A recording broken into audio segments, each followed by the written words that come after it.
picture a perfect union mixed with the disappearance of an apparent illusion. Buried, a simple word to describe the past tense tucking away of death.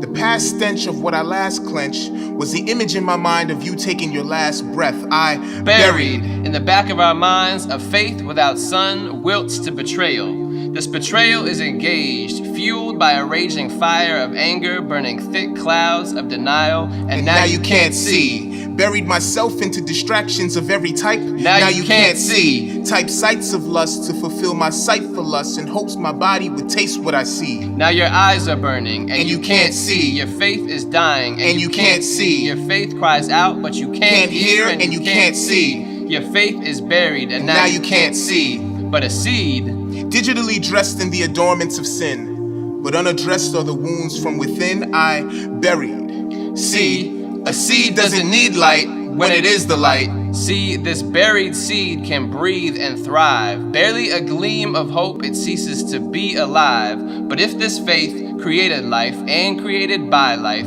it imitated life and faced death, embraced death, could have cheated death but didn't, then its death is made perfect in our life. This seed within itself, buried, covered, and unclean, our faith unseen is as strong in life as it is in death. His burial gives birth to our breath. Now imagine faith, but in man. Have you ever seen a man worthy of the teeny tiniest micro magnified mustard seed sized faith? Probably not, but man, there is this one man, the Son of God and the Son of Man, the sum of all that was and that is and what is that will come, yet the sum has been divided, separated, subtracted, buried.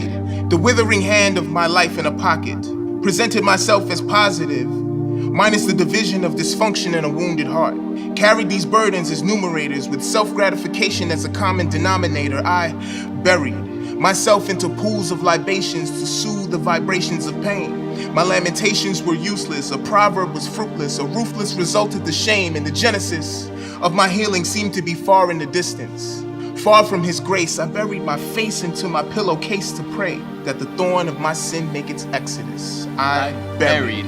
See, that faith that was once equal parts evidence, substance, imagination, creation, that faith is gone. That faith that was beaten, but not into submission, crushed, not into pieces, but rather to bring peace, that faith, it was abandoned, battered, bruised, belittled, buried. That the truth that the wrath of my path was poured out on you. That my sin was a scab, but my sin didn't laugh last, but you did.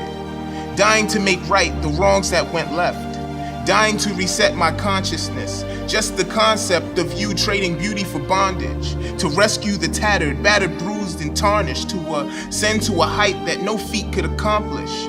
We used to treat defeat like it stood in our places, but you sacrificed your life so victory could replace it. Let's face it. You are the King of Kings, the Lord of Lords. You're the Alpha and Omega. You're the bright and morning star. You're the truth. You're the way. You're the light unto my path.